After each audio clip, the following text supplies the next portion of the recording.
Welcome to Redesign My Life. I'm Tuan, And I'm Sean.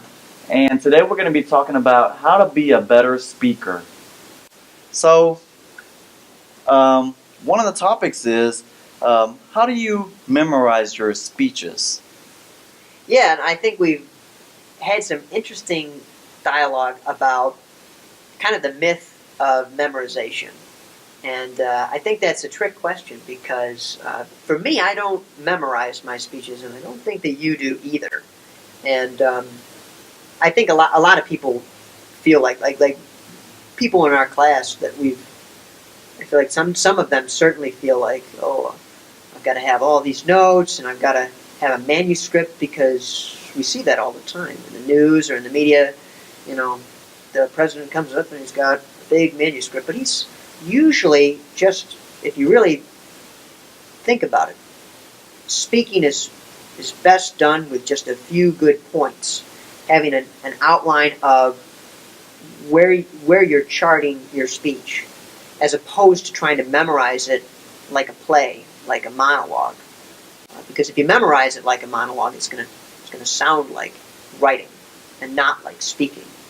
So for me, what I usually do is I just try to memorize what points. If I'm talking about walking to the bus, I wake up in the morning. That's a point that I can talk about. I know I'm going to talk about getting up, turning off the alarm clock, going to brush my teeth. But I don't write out, I'll have to brush my teeth and then I'll have to go. No, I just know my first point, I'm waking up. Second point, I get to the bus stop.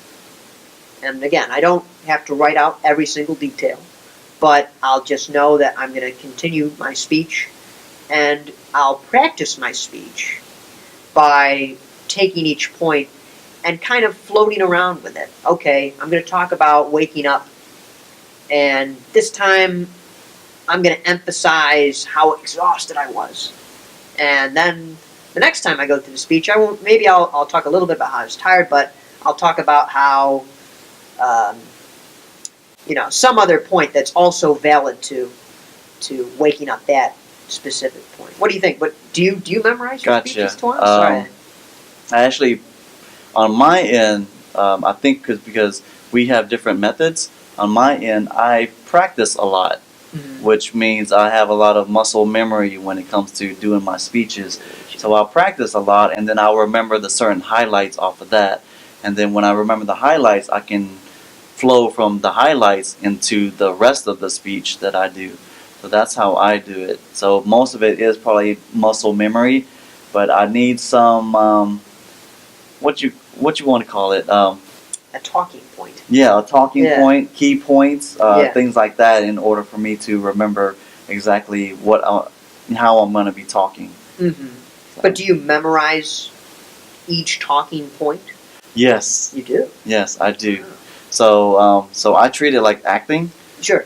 So, if they memorize their lines, but they put their emotions into it, and they put their feelings into it. So, right. Even though some people are afraid that if they remember it too much, it might be robotic. Right. But if you treat it like an actor, they know their lines. They will say their lines, but they'll say it with emphasis. They'll say it with feelings, and they'll say it with, certain emotions involved in it. So, and different people can do different ways. Absolutely. And I think one thing that we share in common is that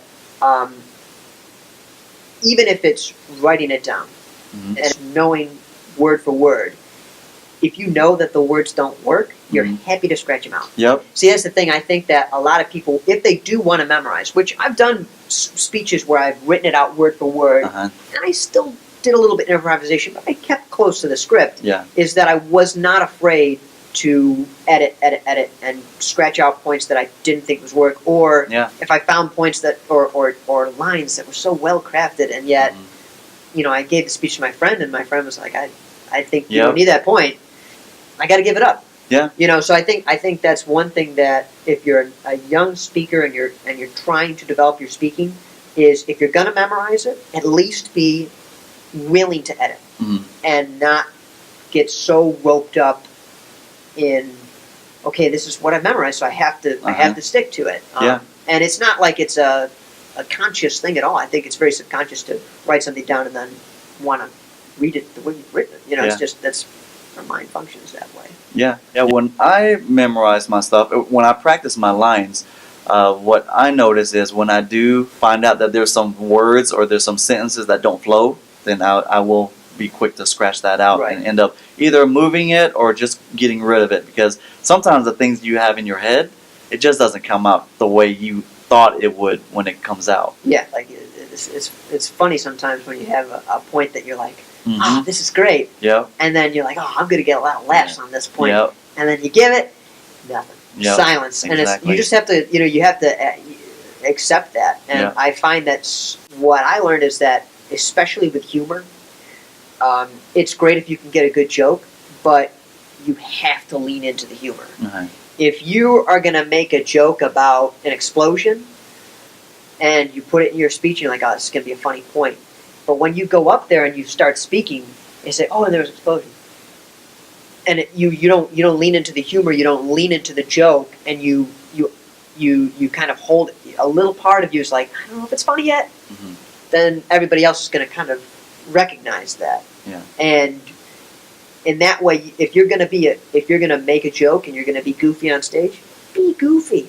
Be as funny. Be as loud as you can. Make an explosion, and that's what people will laugh at. Mm-hmm. Is if you actually own that joke. Yeah. And you own that piece of humor.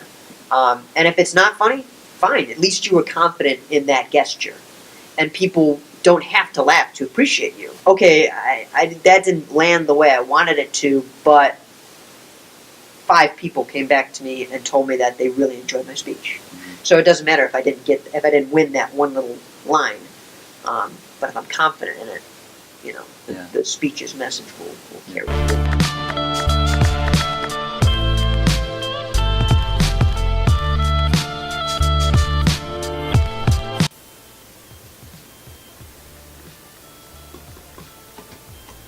I thought we wrote down more notes. I mean, it's recording, so Yeah. However, yeah. So this is the nerve-wracking part, knowing that for me, it's like once the camera's on me, I get, it throws me off, Ah. So how do you want me to break in? Today we're gonna be talking about. Yeah, so I would just say, let's just pretend that the camera's not there and that we're just talking to our class. Yeah, but the At first Lynn thing we Folks want to Meet, do. So this is way That's outside okay. my comfort level. So. Mm-hmm. All right, take one. Welcome to Redesign My Life. I'm Tuan, and today I have a. Well, I'm hold the on. guest. Hold on here. Let me see. So the thing is, So the topic. Okay, so we took a speaking class today. So today we're gonna be talking. Oh God. Welcome to Redesign My Life. I'm Tuan. And I'm Sean. And today we're going to be talking about how to be a better...